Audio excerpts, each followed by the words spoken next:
Mtazamaji na msikilizaji mpendwa, na kualika katika kipindi cha Ijue Afya Yako na TEC. Pamoja nami studioni wakati huu niko na katibu mtendaji idara ya afya Baraza la Maaskofu Katoliki Tanzania TEC, Padre Paul Chobo. Dokta, karibu sana. Asante sana. Karibu. Lakini ameongozana na mgeni pia, naomba baba mtambulishe. Asante sana ndugu mtangazaji. Ndio. Wapendwa watazamaji na wasikilizaji wa Tumaini Media, maana yake runinga pamoja na redio. Tunaendelea na kipindi chetu cha Ijue Afya Yako na TEC, Baraza la Maaskofu Katoliki Tanzania. Na leo katika kipindi cha leo niko na daktari mwenzangu anaitwa Dr. Helen. Yeye ni daktari bingwa wa magonjwa ya saratani na atajitambulisha zaidi. Tunashirikiana naye kutoka katika Baraza la Maaskofu Katoliki Tanzania. Kwa ufupi tu ni kwamba Baraza la Maaskofu Katoliki Tanzania, hasa idara ya afya hapa Tanzania, ni idara ambayo inahusu majimbo yote 37 ya Tanzania, lakini ndani ya majimbo haya kuna wawakilishi wetu ambao ni makatibu wa afya wa majimbo, wanahusika kama watu husika wanaoweza kuwasiliana na mambo na idara ya afya, ofisi ya afya ya Baraza la Maaskofu Katoliki Tanzania kuhusu mambo yote yanayohusu afya majimboni. Lakini zaidi ya hayo tuna chama cha madaktari wa Katoliki, TCMDA, Tanzania Catholic Medical Doctors Association, ambacho Dr. Helen pia kama daktari mkatoliki ni mwanachama wa chama hicho, kwa kuwa tu daktari pia ni mwanachama. Na leo anaungana nasi katika kipindi hiki tukiwa tunaongelea zaidi kinga ya magonjwa yasiyoambukiza, NCDs. Na yeye kwa upande wake kama daktari bingwa wa magonjwa ya saratani atakuwa na kitu cha kusema, na sisi tunaendelea pia na magonjwa, kinga ya magonjwa, chanzo cha changamoto ya magonjwa ya akili. Kwa pamoja tunataka kujenga uwezo wa wasikilizaji wetu juu ya magonjwa yasiyoambukiza, ikiwemo hayo magonjwa ya changamoto za afya ya akili, lakini pia magonjwa ya saratani. Kwa hiyo naomba nimkaribishe Dr. Helen aweze kwanza kutusalimia, lakini pia kuelezea kwa ufupi juu ya yale ambayo atakuwa nasi akitufundisha na kutuelewesha. Asante sana. Asante sana. Tumsifu Yesu Kristo. Milele amina. Tunamshukuru Mungu kwa kuwepo hapa leo. Pia naishukuru sana Baraza la Maaskofu kwa kuniamini kuweza kufanya utume huu katika baraza kwa ajili ya waumini wetu wa Tanzania wenzetu. Pia nawashukuru nyie kwa kutukaribisha leo kufika hapa studio kuweza kuelezea lengo na madhumuni ya utume huu. Lakini pia tunawashukuru waangaliaji wote ambao wanatutazama sasa hivi ili waweze kupata kile kidogo ambacho tumekiandaa. Kwa ufupi ni kwamba mimi ni daktari wa saratani. Naitwa Dr. Helen Robert Makwani, ni daktari bingwa kwa miaka zaidi ya 10 sasa kwa upande wa saratani, lakini pia nimejihusisha na elimu ya jamii kwa magonjwa yasiyoambukiza, hususani shinikizo la juu la damu, afya ya akili, kisukari na hasa saratani. Na kwa nini tuko hapa leo? Kama nilivyosema, kwa kuaminiwa na Baraza la Maaskofu, na washukuru sana. Lengo hasa ni kuwapa elimu waumini wetu. Kwa ufupi, wagonjwa wetu ni waumini wetu. Na hawa waumini, kwa nini Baraza la Maaskofu limeamua iwe hivi? Ni kwa sababu kwa hali halisi kwa Baraza la Maaskofu, kwa upande wa huduma ya kiroho tuko vizuri na sisi tunashuhudia mambo wanayofanya. Lakini kwa upande wa afya ya mwili pia wameona sio la kuacha nyuma, kwa sababu hawa waumini wakipata magonjwa wanakuwa na mahangaiko. Na mahangaiko hayo ikiwemo kuwa na imani zisizo za kuweza kuwaweka katika imani thabiti, wakiamini labda wamerogwa, kumbe ni magonjwa ambayo yanaweza kuzuilika, au kuamini miujiza ambayo huenda wangezuia ya magonjwa wala wasingefika huko. Kwa hiyo kwa kufanya hivyo, Baraza la Maaskofu limeonelea kwamba kuna haja ya kuhudumia afya ya roho na mwili, ili waumini na watu wote wenye mapenzi mema waweze kuona kwamba kumbe kuna vitu ambavyo ni ya kisayansi na vinaweza kuzuilika, na hii inaweza ikapelekea hata katika watoto wetu. Kwa nini tunasema hivyo? Haya magonjwa mara nyingi ni mfumo wa maisha, na yanatokana na kuto kufanya mazoezi, maisha bwete, ulaji usio wa afya, na pia kingine hasa kinaleteza hata maadili kuporomoka kwa upande mwingine. Kwa hiyo yote hii ni lengo la Baraza la Maaskofu, kumrudisha Mkatoliki katika mstari katika afya ya mwili, lakini pia kuweka maadili katika jamii yarudi katika hali iliyo ambayo inaweza kuwa ya furaha, na kumwezesha muumini yote akaona kwamba malezi ya Kikatoliki ni malezi thabiti. Nasema hivyo kwa sababu gani? Haya magonjwa mengi yanasababishwa na maisha holela, ikiwemo pia unywaji wa pombe kupindukia, sigara kupindukia, na si hivyo tu, afya ya akili pia inatokana na msongo wa mawazo kutokana na mabadiliko mbalimbali ya mfumo wa maisha, ikiwemo sonona mbalimbali zinazotokana pia na mtu kushindwa kukidhi mahitaji fulani katika maisha yake. Kwa hiyo hii yote ni kuleta waumini katika hali ya afya ya roho na mwili, ili tuweze kuwa na imani iliyo thabiti na wenye afya thabiti. Asante sana. Naam, msikilizaji mpendwa, tangulizi huo na maelezo msingi kabisa kuhusiana na muktadha wa leo wa magonjwa yasiyoambukiza, na kama ambavyo umemsikiliza Dr. Helen ameelezea kwa ufasaha bila shaka. Nimeona daktari padri unataka kusema neno. Asante sana ndugu mtangazaji. Ningeweza kusema tu kwamba kuna msemo unasema hakuna afya pasipo afya ya akili. Ndio. Kwa hiyo tunapozungumzia magonjwa yasiyoambukiza, tunataka kuzungumzia kwa ujumla wake, msingi wake ni afya ya akili, ambayo inatuongoza. Hata yale ambayo ni magonjwa ya kuambukiza yanaweza kuwa yana msingi katika afya ya akili, lakini kama daktari alivyosema kuhusiana na magonjwa hayo mengine ya saratani na kadhalika, yote yapo katika huo msingi. Natambua baba kwamba kanisa limekuwa na utaratibu huo, tuseme wakati wote daima. Yaani kwamba kila linapokuwepo kanisa Katoliki kuna afya, kuna elimu, kuna masuala ya kiroho, imani. Ndio. Kwa nini wakati huu mmeonekana mmekuwa sijini seweji la wewe serious yani? Asante sana ndugu mtangazaji. Ni kweli kabisa, tumekuwa kidogo aggressive katika kulijengea uwezo hili linalohusu afya, kwa sababu tunajua kwamba waumini wetu, lakini pia watu wengine wote wenye mapenzi mema wanapokuwa na afya thabiti ya kimwili, basi wanakuwa na uwezo pia wa kuijenga ile afya yao ya kiroho. Inawezekana labda pengine wakati huu matatizo yamekuwa mengi zaidi. Matatizo ni wazi kabisa, ni kweli kwamba matatizo mengi yanayojitokeza katika jamii yetu tunaoishi kwa sasa, mengi yanahusu afya.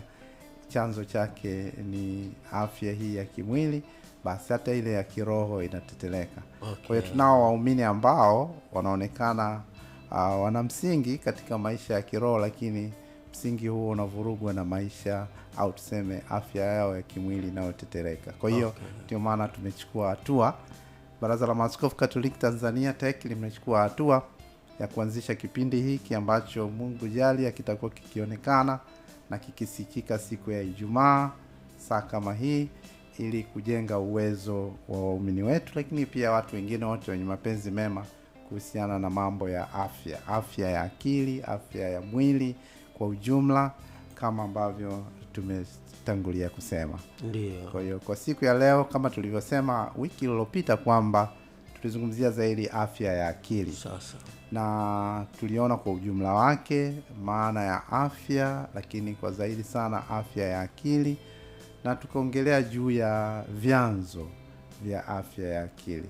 Naweza nikavitaja vichache tu kwa haraka, lakini vilikuwa vya msingi kwamba vinasaba inaweza kuwa chanzo cha kwanza cha kuteteleka ama kuyumba kwa afya ya akili. Nikazungumzia juu ya mwili unaokumbana labda na ajali, unaokumbana na magonjwa ya maambukizi mbalimbali yanaweza kufanya afya ya akili iwe ambayo sio.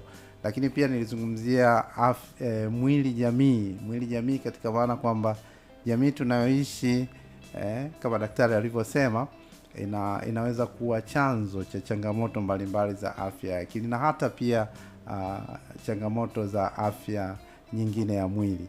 Jamii tunayoishi, matukio mbalimbali yanayotukumba katika maisha yetu, misiba, lakini pia changamoto mbalimbali zinazotokea. Nilitaja kwa ufupi tu wiki iliyopita kwamba inaweza kuwa hata tatizo la kutopata watoto baadhi ya familia inaweza likawa chanzo cha changamoto ya afya ya akili. Na tunaweza kuona kwa sasa kwa mfano kuibuka kwa hizi kliniki nyingi za IVF, zile ambazo ni za kupandikiza mimba kwa wanawake ambao pengine wamekuwa hawana uwezo wa kupata ujauzito kwa njia ya kawaida. Sasa zinapoibuka hizi katika jamii yetu kwa wingi na gharama zake zikiwa kubwa, tunaona kwamba hii pengine inapelekea kuwa changamoto za afya ya akili zinaongezeka katika jamii yetu. Tunaona kwamba hii pengine ndio. Kwa hiyo hayo ningeweza kuyasema kwa ufupi, lakini pia biokemikali za mwili, hatua za ukuaji ni vyanzo vingine vya afya ya akili. Daktari ataweza kuongelea tena pia upande huo wa saratani kwa ufupi wakati tunatambulisha hiki kipindi na jinsi tunavyoendelea na wiki zingine tena. Karibu. Na pengine namna gani na matarajio kwa hali ilivyo kwamba tatizo hili linaweza likatuchukua muda mrefu au pengine tuna muda mfupi kwa namna ambavyo mnakwenda nalo? Asante. Kwanza naomba niongezee kama baba padri Dr. alivyoongea. Afya ya akili hata kwa haya magonjwa mengine wenye shinikizo la juu la damu, kisukari pamoja na saratani au magonjwa ya muda mrefu, hawa pia wanaishia kwenye afya ya akili. Kwa hiyo tunaona magonjwa ndio kama chanzo kikubwa cha afya ya akili pia kwa upande mwingine. Na kwa kusema litachukua matarajio ni muda gani, naomba niseme ndio tumeanza, lakini tunachotaka kufanya tusiangalie tu watu wazima. Tuanze na watoto. Hii nayo itabadilisha hata maadili ya watoto. Lishe za watoto zinaenda vipi ili kuweza kuzuia haya magonjwa ambayo baadaye wataishia kwenye afya ya akili, au unywaji kupindukia, uvutaji wa sigara kupindukia. Yote haya yanaletwa na mmomonyoko wa maadili. Lakini tukianza kuyaelezea kutokana na rika, watoto ajue kabisa kwamba hiki kitu sio sahihi, kinaweza kaleta shida.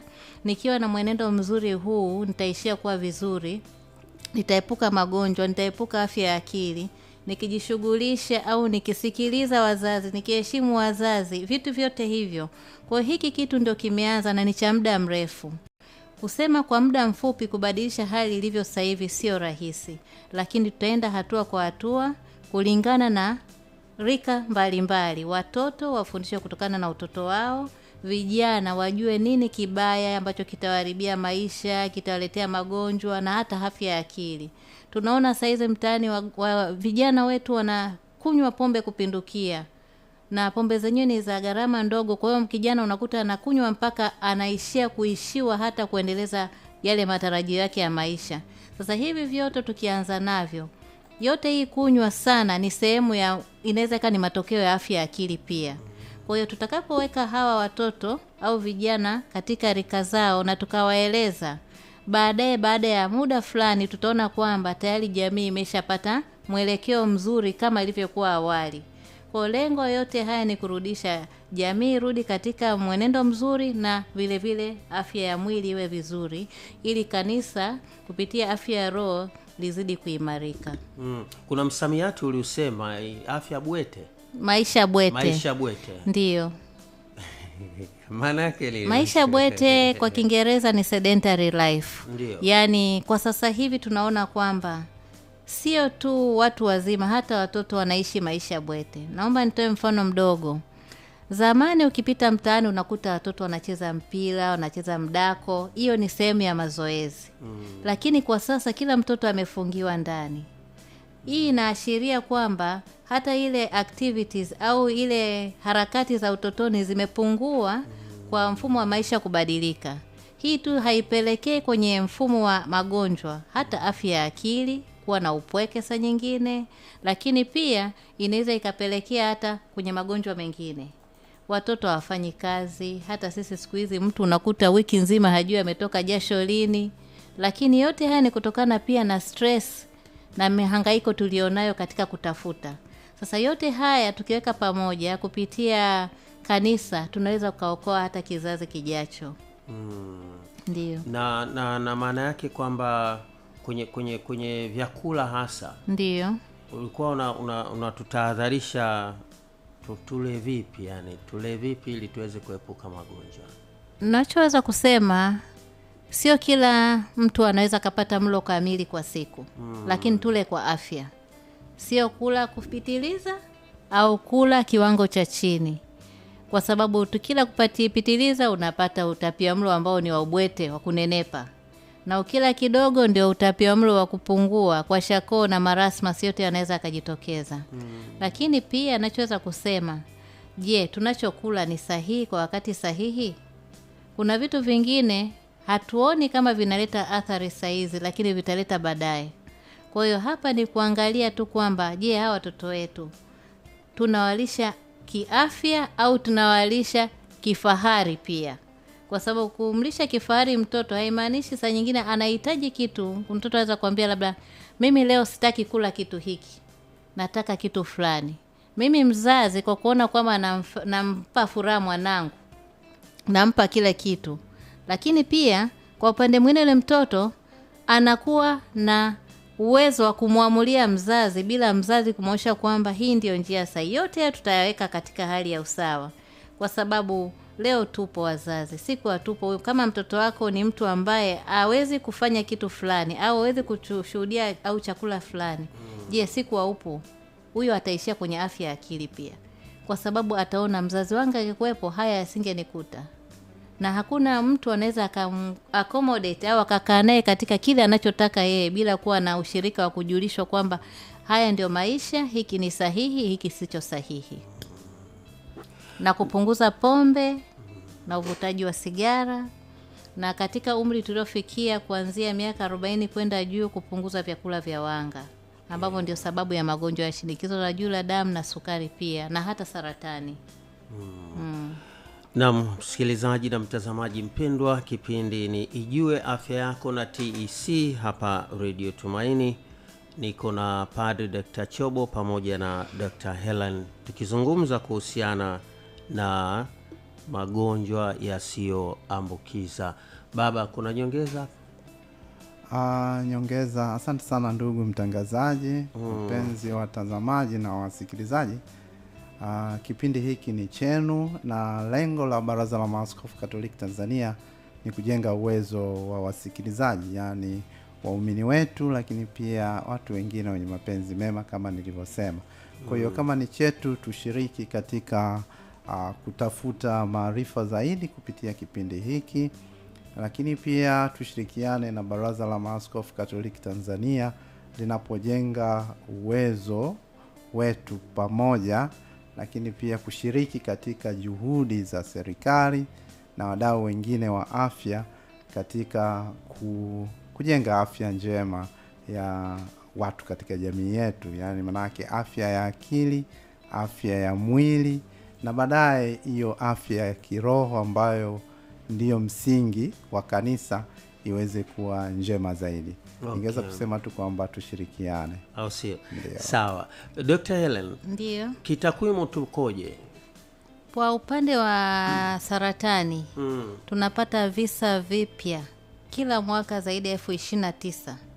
Kwa kwetu Tanzania? Ndiyo. Yaani Tanzania peke yake? Yeah. zaidi ya 40,000 kwa mwaka na vifo zaidi ya 29,000 kwa mwaka. Kwa hiyo unaona ni jinsi gani kama juhudi za makusudi hazitafanyika. Ifikapo mwaka 2035 hivi visa vitakuwa mara 2 ya tunachokiona sasa hivi. Visa ni vingi sana. Na kiukweli tulikuwa tunaamini zamani kwamba saratani ni kwa ajili ya urithi, lakini mfumo wa maisha umebadilisha kila kitu.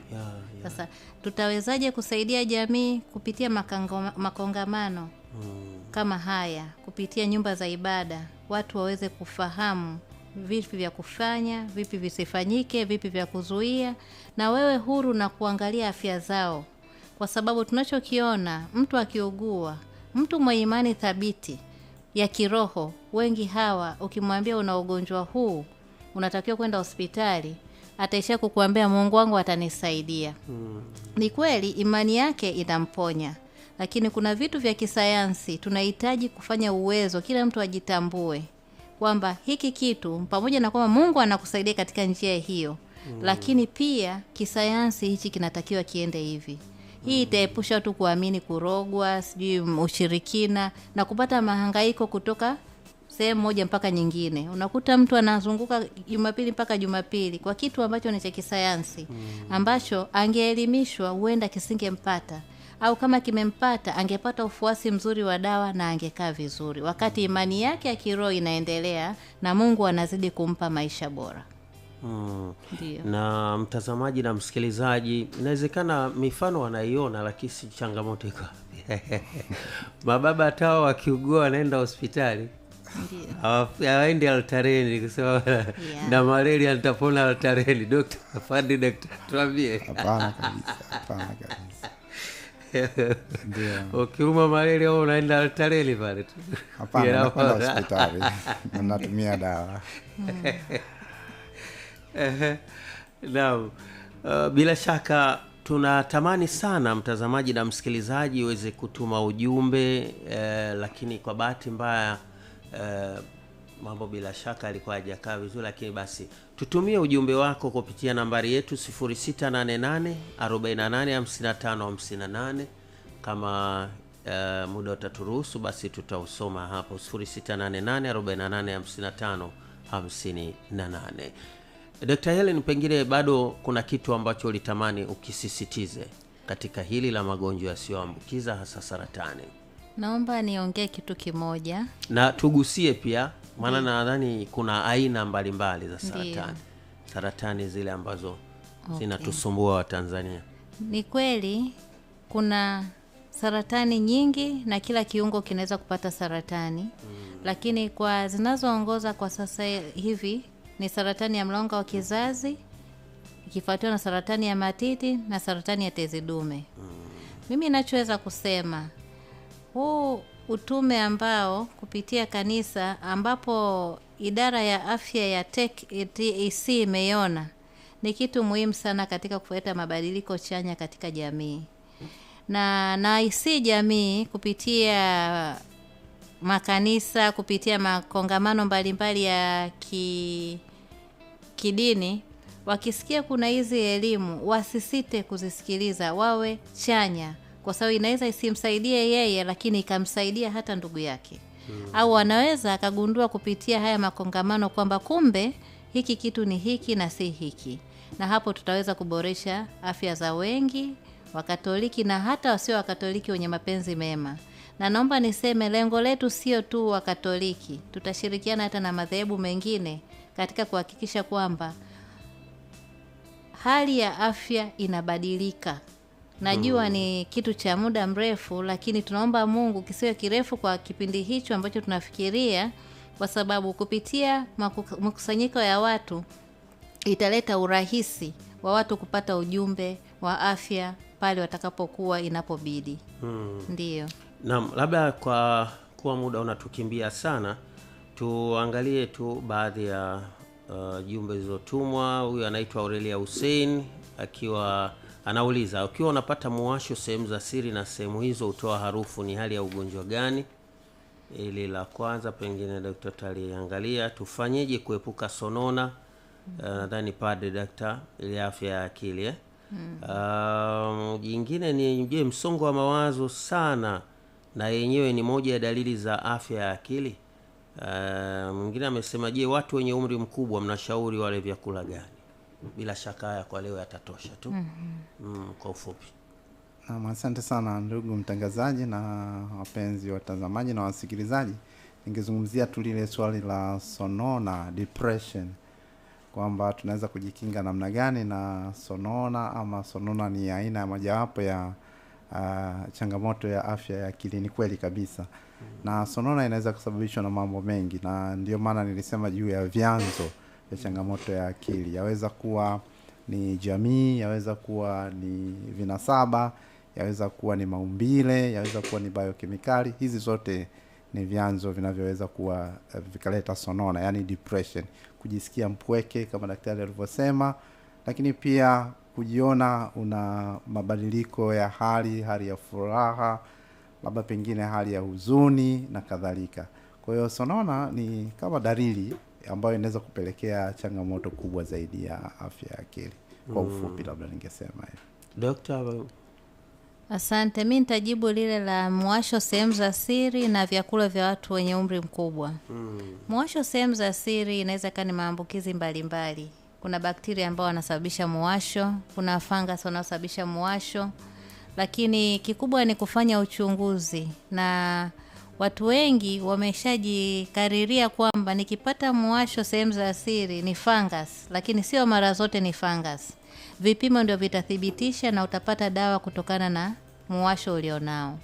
Na lingine la kuhusu watu wenye umri mkubwa wale vyakula gani, naweza kusema protein ni sehemu ya kumpa mtu mwenye umri mkubwa zaidi, kwa sababu misuli yake pia imeanza kudhoofika na kuweza kupungua. Kwa atakapokula vyakula vya aina ya protein itasaidia misuli yake iwe mikakamavu, lakini pia kupunguza vyakula vya wanga. Simaanishi wasile kabisa wanga, wale kidogo, kwa sababu katika utu uzima hata kongosho katika kuchakata kutoa insulin kwa ajili ya kuweka sukari sawa inakuwa kidogo imeanza kuchoka. Kwa hiyo inawezekana mtu katika kuanzia miaka 40 akiwa anakula wanga mwingi, uwezekano na anakula labda afanye mazoezi, ndio hayo maisha bwete, uwezekano wa kupata kisukari na shinikizo la juu la damu unawezekana. Kwa hiyo unachoweza kushauri watu wazima wapunguze vyakula vya wanga na sukari, wale protein, matunda na mboga mboga. Naam, mtazamaji na msikilizaji mpendwa Tumaini Media, popote ulipo, niseme tu shukrani kwako wewe ambao umekuwa nasi tangu mwanzo wa kipindi hiki Ijue Afya Yako na TEC, na umesikiliza kuhusiana na magonjwa yasiyoambukiza. Na mimi nikwambie tu uwe na tahadhari kubwa na maisha bwete, sio vizuri. Lakini kwa wale wenye umri zaidi ya miaka 40, basi tujitahidi kupunguza vyakula vya wanga. Pamoja nami alikuwa Padre Dr. Steve Paul Chobo. Yeye ni katibu mtendaji idara ya afya Baraza la Maaskofu Katoliki Tanzania TEC, na pia Dr. Helen la pili lile Dr. Helen Makwani. Ndiyo. Yeye ni mwanachama wa chama cha madaktari wa Katoliki na pia mshirika basi wa karibu na idara ya afya Baraza la Maaskofu Katoliki Tanzania TEC. Na washukuru sana kwa kufika. Tunakushukuru pia. Tukutane tena Ijumaa nyingine. Asante. Mimi ni Gauden Sierra pamoja na timu nzima Ijue Afya Yako na TEC hapa Tumaini Media. Tukutane tena wakati mwingine. Kila laheri na baraka tele za Mungu.